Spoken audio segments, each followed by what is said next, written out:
Hi friends, இன்றைக்கி வந்து sweet potato வச்சு பேன் கேக் ரெசிபி பார்க்கலாங்களா?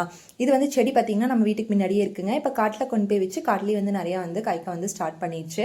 டெய்லி வேவிச்சு சாப்பிட்றதுனால இன்றைக்கி வந்து பேன் கேக் ரெசிபி இதில் ட்ரை பண்ணலாம் அப்படின்னு சொல்லிட்டு ட்ரை பண்ணியிருந்தாங்க. இதுக்கு வந்து இட்லி பாத்திரத்தில் வந்து கொஞ்சமாக தண்ணி வச்சு ஆவியில் வந்து ஒரு 10 நிமிஷத்து அளவுக்கு வந்து வேக வச்சு தோல் உரிச்சு அதை வந்து நல்லா மசிச்சிட்டேங்க கையாலேயே. இதுக்கு வந்து ஒரு 1/4 கப் அளவுக்கு வந்து ரவை, 1/4 கப் அளவுக்கு வந்து சர்க்கரை, அதுக்கப்புறம் வந்து இதுக்கு 3/4 கப் அளவுக்கு வந்து பால் கரெக்டாக இருந்ததுங்க. நான் எதுக்கும் அதிகமாக போயிடுச்சுன்னா என்ன பண்ணுறதுன்னு சொல்லிட்டு கொஞ்சம் கொஞ்சமாக வந்து ஊற்றி கலரிக்கிட்டேங்க. பட் நீங்கள் வந்து 3/4 கப் அளவுக்கு வந்து நீங்கள் எடுத்துக்கலாம்.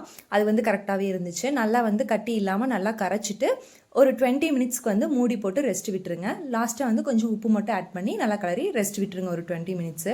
ரவை வந்து நல்லா ஊறி வந்துருங்க. அதுக்கப்புறம் வந்து பேன் கேக் வந்து தவாவில் வச்சுட்டு நல்லா வந்து நெய் ஊற்றிங்க. ஒவ்வொரு கரண்டி வந்து ஊற்றிட்டு நல்லா திருப்பி போட்டு கிறிஸ்பியாக எடுத்து சாப்பிட்டு பாருங்கள். செம்ம டேஸ்டியாக இருந்துச்சுங்க. கண்டிப்பாக வந்து ட்ரை பண்ணி பாருங்கள். பாய். நாளைக்கு ஒரு வீடியோவில் பார்க்கலாம்.